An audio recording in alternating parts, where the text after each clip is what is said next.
এই পাতাটার ঘ্যাটকোল, খারকোল অনেক রকমই নাম আছে, তো আমরা এখানে ঘ্যাটকোল বলেই চিনি। আজকে সেইটাই করছি।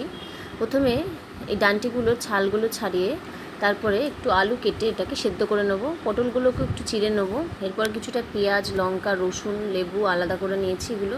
এরপরে কিছুটা নারকেল কেটে এরপরে তেলের মধ্যে ভেজে তুলে নেবো। এরপর পটল যে চেরাগুলো ছিল সেগুলো তেলের মধ্যে ভেজে ওগুলোও তুলে নেবো। এরপর তেলের মধ্যে কালো জিরে, শুকনো লঙ্কা ফোড়ন দিয়ে পেঁয়াজটাকে ভাজা ভাজা করে নিয়ে ওর মধ্যে থেতো করা লঙ্কা আর রসুন দিয়ে ভাজা করে এরপর যে সেদ্ধ করে রাখা ঘ্যাটকোলের ডান্টি, আলু, নারকেল, পটল ভাজা, নুন, হলুদ, চিনি, একটু সর্ষে বাটা দিয়ে ভালো করে নেড়ে চেড়ে একটু ঢাকা দিয়ে রাখবো। তারপরে ঢাকাটা খুলে একটু জল দিয়ে সেটাকে নাড়াচাড়া করে জলটা শুকিয়ে গেলে একটু লেবু দিয়ে ওপর থেকে নামিয়ে নিলেই রেডি আমাদের ঘ্যাটকোলের ডান্টি। বাড়িতে অবশ্যই এরকমভাবে ট্রাই করবেন, ভালো লাগবে।